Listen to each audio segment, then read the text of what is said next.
Good morning on what is a warm, bright and sunny day. It is Tuesday the 26th of March and I'm in the reading up with a nice hot cup of tea and a box to continue unboxing. And what I've got in here is a copy of The Secret Listeners by Sinclair McKay, who is the author of The Secret Life of Bletchley Park. So, behind the celebrated code-breaking at Bletchley Park lies another secret. Before the German war machine's messages could be decrypted, thousands more young men and women had to monitor endless streams of radio traffic and transcribe its Morse code at high speed. They were part of the Y for wireless service, an organisation still little known and unrecognised. Now, in the follow-up to Sunday Times best-selling The Secret Life of Bletchley Park, through dozens of interviews with surviving veterans, Sinclair McKay chronicles the achievements of this remarkable group of people. Whereas Bletchley Park was a claustrophobic Buckinghamshire mansion, the Y service went all over the world, to bustling Cairo to listen into Romo's 8th Army, or Casablanca in Morocco, or even the idyllic Kirkus Islands in the Indian Ocean. Such potions were life-changing adventures, travel out by flying boat or Indian railways, arduous night shifts, and heat so intense the perspiration ran into your shoes, but many listeners found lifelong romance in their far-flung corner of the world. Now their vital contribution to the war effort can be told. Now, of course, Bletchley Park is now well known.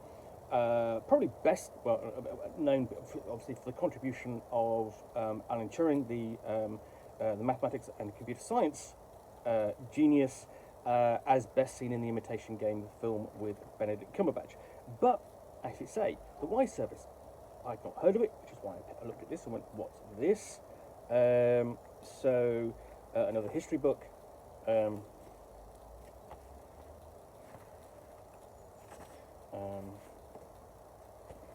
Which I can find time to read at some point.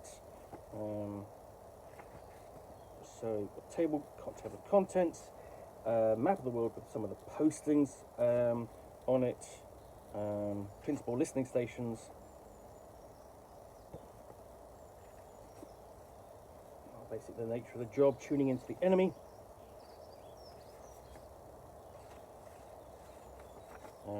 Reporting the strategies, how they got the job, because obviously, there was a recruitment process. In the case of Bletchley Park itself, generally, you had to be good at codes, and crossword puzzles, and mathematics.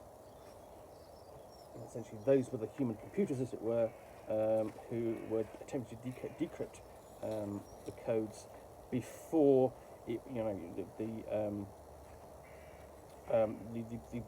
basic computers were built to decrypt them. Basically looking at the people who had the role, the listeners at large. I'm just looking through. There's a section of photographs to look at, so I can show you those. And you've got excerpts from interviews from various people, exploring their time in the service, and that's what's going to bring this book alive. Looking at the service during the Blitz. And it's interesting that it's these would have been roles for women as well, and making their involvement, and it was a civilian service, as it were, rather than military. So you would have been out of uniform as such doing this. And we've got basically some of the sites: heat, sand, and ashes. Feuds, fasts, and panics. I mean, basically, because it's an organisation, you can have rivalries and things like that.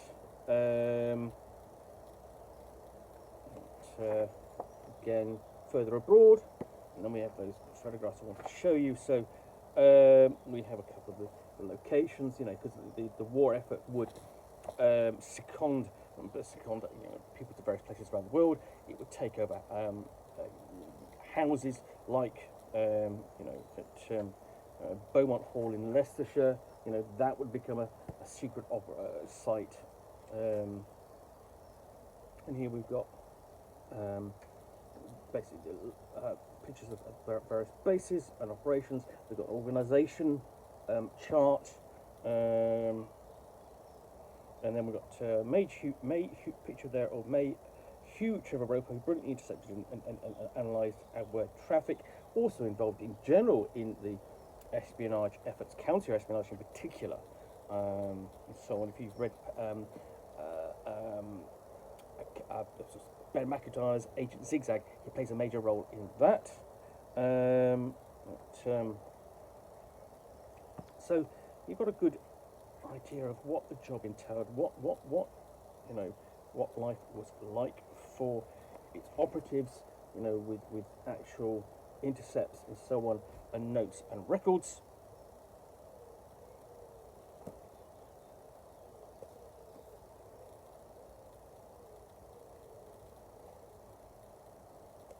So if you've read anything about Bletchley Park, I think this is going to be an interesting follow-up.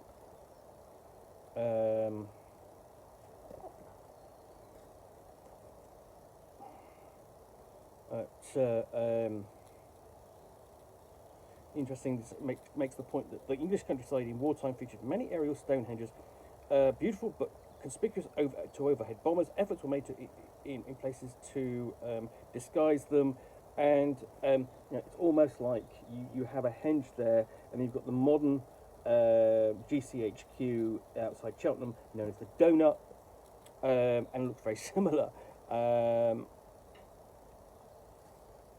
There we go. We've got one of the the basic computers, the decoding machines, known as bombs, so on. And to make the point, this is no holiday camp, despite being sent to sort of like far-flung places of the world that they would normally never have been posted.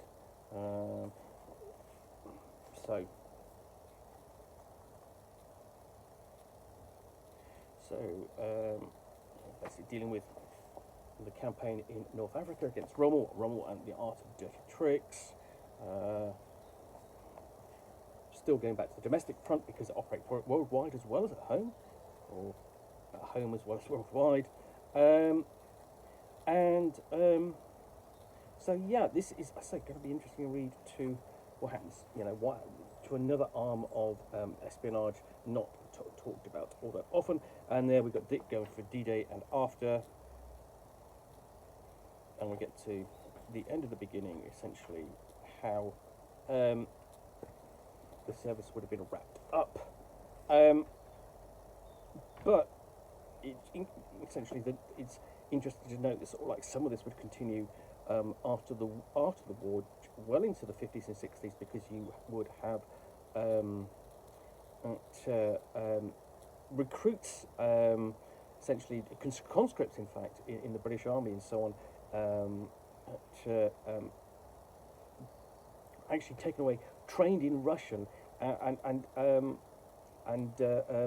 sort of like basically taught to listen to Russian broadcasts and do the same thing with that. Alan Bennett was one of them, I believe. So anyway, end with the notes and acknowledgements. On, and there we go. There's the author blurb at the back there. So yeah, that is The Secret Listeners. Well, I hope you've enjoyed this unboxing in the Nook. If you have, then please do click on the like button down below. And of course, if you've got any comments or feedback, I do appreciate you taking the time to post those. And lastly, if you want to be alerted to get more unboxings in the Nook, where you'll see me out here with a box containing a book or game, which in this case a history book, which I will unbox and chat about to the best extent of my knowledge for roughly 10 minutes or so, all of course accompanied by a nice hot cup of tea.